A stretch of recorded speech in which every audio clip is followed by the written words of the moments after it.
Bismillahirrahmanirrahim. Alhamdulillah, kembali kita memanjatkan puji serta syukur kita kepada Allah Subhanahu wa taala yang terus memberikan kita kesempatan nikmat hidayah serta inayahnya sehingga kita bisa melanjutkan amal yang sangat bermanfaat ini. Insyaallah akan kita petik manfaatnya di dunia dan juga di akhirat nanti.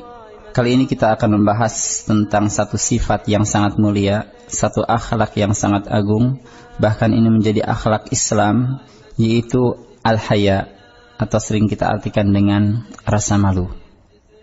Satu hari Rasulullah SAW pernah melewati seorang lelaki dari kalangan Ansar, dan laki-laki itu sedang menasihati saudaranya agar tidak malu. Maka Rasulullah SAW bersabda, "Da'hu fa innal haya minal iman." Biarkan dia dengan rasa malunya, karena rasa malu itu termasuk bagian dari iman. Bahkan dalam hadis lain Rasulullah SAW bersabda, "Al-haya'u la ya'ti illa bi khair." Rasa malu itu tidak mendatangkan kecuali kebaikan. Dalam hadis yang diriwayatkan oleh Imam Muslim, Rasulullah SAW bersabda, "Al-haya'u khairun kulluh." Rasa malu ini seluruhnya baik. Nah, dari sini maka kita meyakini akan urgensi sifat mulia ini. Rasa malu ini harus dimiliki oleh seorang muslim dan juga muslimah. Kemudian pertanyaannya, apa yang dimaksud dengan al-haya? Apa yang dimaksud dengan rasa malu di sini? Imam Nawawi rahimahullah pernah menukil perkataan para ulama dalam kitab Riyadhus Shalihinnya, dalam kitabul adab, babul haya.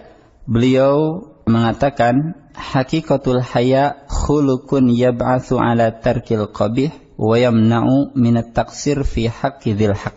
Ini yang dikatakan oleh Imam Nawawi rahimahullah. Jadi beliau mengatakan bahwa rasa malu adalah sifat yang menjadikan seseorang mampu meninggalkan segala keburukan dan tidak menyepelekan hak orang yang memiliki hak, tidak menyepelekan hak orang lain. Jadi ini yang dimaksud dengan al-haya khairun kulluh. Rasa malu ini seluruhnya mendatangkan kebaikan.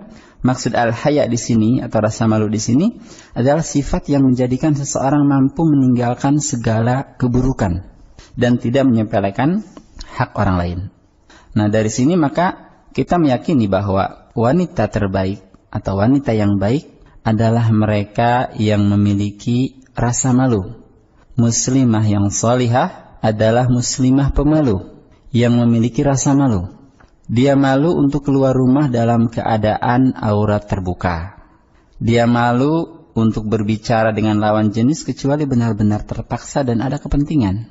Kemudian sang muslimah ini pun malu untuk berkata kasar pada orang tua atau berkata kasar kepada suaminya. Malu untuk bergibah, untuk namimah, malu untuk berduaan dengan lelaki yang tidak halal atau istilahnya khalwat, malu untuk melepas pandangan kecuali pada hal-hal yang tidak membuat fitnah, malu untuk meninggalkan salat, malu untuk meninggalkan saum, malu untuk berbuat kasar pada suami, dan malu untuk melakukan semua perbuatan dosa, serta malu untuk meninggalkan kewajiban. Inilah wanita yang baik. Inilah seorang muslimah yang baik, seorang muslimah yang pemalu, malu untuk melakukan segala hal-hal yang buruk, dan malu untuk meninggalkan kebaikan-kebaikan yang telah diperintahkan oleh Allah dan juga oleh Rasulnya. Kemudian realita di zaman sekarang, sepertinya sulit kita mendapatkan orang-orang seperti ini. Ada dan banyak, tapi banyaknya jumlah wanita yang memiliki rasa malu pada zaman sekarang terlalu sedikit jika dibandingkan dengan mereka yang kehilangan rasa malu. Di manakah budaya sifat malu bagi wanita sekarang? Di manakah para wanita yang selalu iltizam menutup rapat auratnya karena rasa malu? Masih adakah seorang wanita yang menjadi gagap dan tidak bisa berbicara ketika ada lelaki yang melamarnya dikarenakan sifat malu? Sebab Rasulullah SAW pun telah mengisyaratkan bahwa seorang gadis ketika dia dilamar oleh seorang laki-laki, dia akan terdiam. Dan diamnya itu adalah jawaban terhadap ya. Ini yang menghalanginya untuk berbicara ketika itu adalah sifat malu. Masih adakah wanita semacam ini? Masih tersisakah mereka yang menjadikan sahabiyah dan istri-istri Rasulullah SAW sebagai panutan, sebagai qudwah? Kemudian masih adakah mereka yang selalu menjadikan rumahnya sebagai tempat beribadah yang menyenangkan, bukan tempat yang sangat membosankan? Masih adakah wanita yang menjaga lisan dan pandangannya karena rasa malu? Di mana mereka saat ini? Jarang sekali kita menjumpai orang-orang semacam ini. Jika ada, maka dia adalah permata di dunia ini dan juga permata di akhirat nanti. Dia akan mulia dengan rasa malu yang dia miliki. Rasa malu adalah akhlak daripada agama Islam itu sendiri. Rasulullah SAW bersabda satu hadis yang diriwayatkan oleh Imam Malik dan Ibnu Majah, "Inna likulli dinin khuluqa." Sesungguhnya setiap din, setiap agama itu mempunyai akhlak. Wa khuluqul islami al-haya. Adapun akhlak Islam itu adalah rasa malu. Jadi malu ini adalah akhlak Islam itu sendiri. Akhlak yang dibawa oleh Rasulullah SAW. Bahkan Rasulullah SAW sendiri, Nabi kita, qudwah kita, beliau ini mempunyai rasa malu yang sangat tinggi. Bahkan diriwayatkan oleh Imam Bukhari bahwa rasa malu yang dimiliki oleh Rasulullah SAW itu melebihi rasa malu seorang gadis yang berada di dalam pingitan. Ini pun menunjukkan bahwa para wanita muda itu biasanya lebih malu daripada wanita-wanita yang sudah tua. Kemudian wanita-wanita yang senantiasa berada di dalam rumah, dia memiliki rasa malu yang lebih besar dibanding wanita-wanita yang sering keluar masuk rumah. Rasulullah SAW bersabda, ini dari sahabat meriwayatkan tentang sifat Rasulullah SAW. Kana an-nabiyyu sallallahu alaihi wasallam ashadda haya'an minal adra fi khidriha, fa idza ra'a syai'an yakrahuhu arafnahu fi wajhihi. Rasulullah Shallallahu Alaihi Wasallam adalah orang yang lebih pemalu daripada gadis di tempat pingitannya. Jika beliau melihat sesuatu yang dibencinya, terlihat pada raut wajahnya. Ini sifat yang sangat agung, sifat Islam, sifat yang dimiliki oleh Rasulullah Shallallahu Alaihi Wasallam dan sifat-sifat yang dimiliki oleh para sahabat, terutama Utsman bin Affan radhiyallahu an. Beliau adalah orang yang sangat malu sekali. Sehingga malaikat yang ada di langit pun malu terhadap Utsman bin Affan radhiyallahu an. Dan para wanita, dia harus mempunyai rasa malu ini. Dia harus mempunyai rasa malu ini agar dia menjadi mulia kedudukannya di dunia ini dan juga di akhirat. Kemudian, terkadang rasa malu ini menghalangi seseorang dari kebaikan. Untuk bertanya terkadang malu. Dan hal ini memang benar dikarenakan rasa malunya. Tapi yang terbaik adalah mereka yang tetap mencari kebaikan walaupun dirinya malu. Jadi rasa malu seseorang itu tidak menghalangi kebaikan-kebaikan yang lain. Itu adalah orang yang terbaik. Aisyah radhiyallahu anha pernah mengatakan, "Ni'man nisa'u nisa'ul ansar." Sebaik-baik wanita adalah wanita-wanita dari kalangan Ansar. Wanita-wanita dari kalangan penduduk Madinah. Lam yamna'hunnal haya ayyatafaqqahna fid din. Rasa malu yang ada pada diri-diri mereka itu tidak menghalangi mereka untuk bertafakuh fiddin, tidak menghalangi mereka untuk bertanya kepada Rasulullah SAW, tidak menghalangi mereka untuk belajar terus ya tentang din Islam ini, walaupun berkaitan dengan hal-hal yang sepertinya sulit untuk ditanyakan, seperti masalah haid. Bagi wanita mungkin ini akan malu ketika ditanyakan ya kepada seorang ustadzah, ini mungkin akan malu. Tapi rasa malu seperti ini, rasa malu yang dimiliki oleh seorang muslimah itu sebaiknya tidak menghalangi dirinya untuk bertafakuh fiddin. Tanyakan. Sebab para sahabiah radhiyallahu anhunna, mereka pun bertanya kepada Rasulullah SAW tentang hal-hal seperti ini ketika mereka tidak faham. Mereka bertanya bagaimana tata cara Rasulullah SAW mandi janabah. Mereka bertanya bagaimana tata cara membersihkan darah haid. Itu bertanya kepada Rasulullah SAW. Kemudian banyak sekali hadis-hadis yang menunjukkan tentang keutamaan rasa malu ini. Bahkan rasa malu ini termasuk salah satu cabang iman. Ketika Rasulullah SAW bersabda, "Al-imanu bid'un wa sab'una au bid'un wa sittuna syu'bah. Iman itu 70 atau 60 cabang lebih. Kata-kata bid'un itu 3. Jadi 73 lebih atau 63 lebih. Fa afdaluha qaulu la ilaha illallah. Iman yang paling tertinggi, cabang yang paling tertinggi yaitu perkataan la ilaha illallah. Wa adnaha imatatul adza 'anit thariq. Sedangkan iman yang terendah adalah membuang duri dari jalan, membuang halangan-halangan yang ada di jalan. Wal haya'u syu'batun minal iman.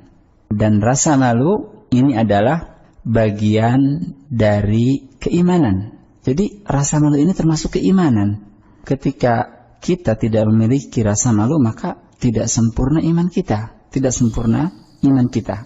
Kemudian ketika kita telah mengetahui tentang urgensi sifat malu ini, kemudian tentang keutamaan rasa malu yang harus dimiliki oleh seorang muslim ataupun muslimah, maka ketika kita melihat realita di masyarakat, kita sangat sedih sekali ya ketika rasa malu ini mulai hilang. Seolah-olah rasa malu ini tidak dimiliki oleh setiap wanita yang ada di lingkungan kita. Kenapa demikian? Apa yang menyebabkan rusaknya rasa malu yang pernah mereka miliki? Kenapa mereka tidak menjadikan sahabiah sebagai panutan utamanya? Kalau kita melihat, banyak sekali fenomena-fenomena yang menunjukkan hilangnya rasa malu. Dan ini harus diobati oleh diri kita, keluarga kita, dan juga masyarakat kita. Di antara fenomena-fenomena yang menyebabkan hilangnya rasa malu, dan ini pun termasuk pertunjukan yang menandakan mereka sudah hilangnya rasa malu, seperti pengkaburan makna sifat luhur ini dari pelajaran-pelajaran mayoritas sekolah. Rasa malu ini, sifat yang mulia ini, seakan-akan tidak pernah diajarkan di sekolah-sekolah. Bahkan memang sepertinya tidak. Bahkan yang lebih parah lagi, guru-guru yang mengajarkannya pun seolah-olah sudah kehilangan rasa malu. Guru-guru wanita yang sudah tidak berjilbab, kemudian pergaulan mereka di kantor antara pria dan wanita pun seolah-olah sangat bebas sekali. Ini menunjukkan pendidik-pendidik yang ada di sini, di negara kita ini, mayoritas sudah kehilangan rasa malu. Maka bagaimana mungkin mereka akan menularkan sifat baik ini kepada anak-anak didiknya? Jelas sangat jauh sekali. Kemudian gerakan-gerakan tubuh wanita dengan dalih senam kesegaran jasmani, ini hampir diadakan setiap hari Ahad di banyak tempat. Kalau kita pagi-pagi hari Ahad jalan pakai motor, pakai kendaraan, kita mungkin baik sengaja ataupun tidak sengaja melihat fenomena semacam itu, diiringi dengan musik-musik yang haram. Dan kebanyakan itu ibu-ibu dengan dalih tadi ya, agar tubuhnya sehat, agar tubuhnya segar. Padahal pada waktu yang sama hatinya terkotori karena musik yang didengar, karena aurat yang dipertontonkan, karena banyak sekali fitnah yang terjadi ketika ibu-ibu atau wanita-wanita keluar dari rumahnya. Kemudian juga yang menyebabkan hilangnya rasa malu, yaitu mayoritas tayangan televisi yang menampilkan adegan-adegan yang tidak tahu malu. Saya katakan mungkin 90%, kalau tidak 100%, 90% tayangan televisi yang ada saat ini di Indonesia itu seluruhnya budaya-budaya yang tidak tahu malu, yang tidak layak ditonton, tidak layak dikonsumsi oleh seorang muslim ataupun muslimah. Belum lagi background musiknya yang jelas telah diharamkan oleh Allah Subhanahu wa taala. Nah, tayangan-tayangan ini mengkikis sifat malu yang ada pada anak-anak kita sehingga mereka menjadi anak yang tidak pernah malu, anak yang kehilangan sifat mulia ini. Ya, dan orang tua jelas bertanggung jawab terhadap hal ini. Dia harus bertobat kepada Allah Azza wa Jalla, mematikan televisi sehingga sang anak terjaga sifat malunya itu dan kembali tumbuh di kehidupan sang anak itu. Kemudian yang tidak kalah memiriskan hati lagi, pergaulan sekolah yang mencampur adukan antara laki-laki dan wanita tanpa batas. Ini mayoritas jelas kita mengetahuinya. Siswa-siswi yang harusnya dididik untuk mengenal Allah Azza wa Jalla karena tujuan hidup mereka adalah beribadah kepada Allah, menjadi siswa dan siswi yang malah lebih jauh terhadap dunia. Malah semakin menjauh, bukan malah semakin mendekat. Jadi pendidikan-pendidikan yang ada bukan mendekatkan diri kepada Allah Azza wa Jalla, akan tetapi malah memundurkan dirinya dari agama dan ajaran yang mulia ini. Kemudian orang tua yang tidak peduli dengan pergaulan anak, ini pun menjadi faktor penyebab hilangnya rasa malu pada putri atau putra kita. Ya, orang tua yang sudah tidak peduli, bahkan tidak sedikit mungkin orang tua yang memerintahkan putrinya untuk keluar rumah agar menjadi wanita gaul. Bahkan dikatakan, ya, kamu mah tidak bergaul gitu. Seolah-olah kalau tidak bergaul keluar itu sifat yang negatif. Padahal justru dalam Islam seorang wanita hendaknya dia senantiasa berada di dalam rumah. Jangankan untuk ngobrol, untuk beribadah pun itu lebih baik dalam rumah. Apalagi sekedar nongkrong, jelas ini akan membawa mudarat yang sangat besar. Salat pun jika dilakukan itu antara masjid dengan rumah, maka rumah lebih afdal daripada masjid untuk wanita. Bagaimana kalau sekedar ngobrol, bagaimana kalau sekedar nongkrong gitu ya. Jelas ini sangat merugikan sekali. Kemudian salah mengambil figur kehidupan. Ini juga menjadi faktor yang menyebabkan hilangnya rasa malu di tengah-tengah masyarakat kita. Banyak kaum wanita yang menjadikan para artis-artis sebagai idolanya. Ketika sang artis menggunakan pakaian seperti ini, dia pun menggunakan pakaian seperti itu. Ketika telinganya ditindik seperti ini, dia pun seperti itu, gitu ya. Jadi ini salah mengambil figur kehidupan. Dan figur yang paling utama yang harus dijadikan contoh teladan bagi seorang muslimah itu para sahabiah, istri-istri Rasulullah SAW. Bagaimana mereka bergaul, bagaimana mereka beribadah, jadikan mereka sebagai figur. Bagaimana mereka berpakaian, sikap mereka terhadap suami mereka itu seperti apa. Itu yang harus dijadikan contoh, bukan wanita-wanita yang fasik, yang senantiasa berbuat maksiat kepada Allah Azza wa Jalla. Kemudian yang terakhir, ini pun jarang orang yang melakukannya, yaitu budaya mejeng di mal-mal dan di taman-taman kota. Ini banyak sekali. Budaya mejeng dengan alasan lari pagi, ternyata pacaran, ternyata mejeng, ternyata lihat sana sini. Ini menjadi budaya yang hampir ada di setiap kota, di setiap taman-taman kota, dan seolah-olah pemerintah pun memfasilitasinya, budaya-budaya semacam ini. Dan ini harus hati-hati kita sebagai seorang muslim, ini termasuk budaya mungkar, budaya yang akan mendatangkan azab Allah Subhanahu wa taala. Dan saya sangat yakin berdasarkan banyak ayat, banyak hadis bahwa kemaksiatan-kemaksiatan yang kita lakukan itu sangat berpotensi untuk mendatangkan azab-azab Allah Azza wa Jalla. Saat ini Indonesia saja sudah ribuan, mungkin dari tahun 45 sampai sekarang saja itu ribuan azab yang telah Allah Azza wa Jalla turunkan di negeri kita. Dan ini tidak lain dan tidak bukan dikarenakan kemaksiatan yang dilakukan oleh warga negara. Seandainya kita semuanya bertakwa kepada Allah Azza wa Jalla, menjalankan syariat Allah Subhanahu wa taala dengan benar, yang sesuai dengan contoh dari Rasulullah SAW, maka negara ini akan menjadi negara yang aman, negara yang tentram, negara yang diberikan oleh Allah Azza wa Jalla keberkahan. Tapi semua ini sangat jauh, ya, saat ini sangat jauh dikarenakan banyaknya masyarakat yang masih senantiasa melakukan keburukan-keburukan, melakukan kemaksiatan kepada Allah Subhanahu wa taala. Inti daripada kajian ini yaitu hendaknya kita sebagai muslim dan muslimah senantiasa memiliki rasa malu dan muliakan diri kita dengan memiliki sifat yang agung ini. Wallahu a'lam.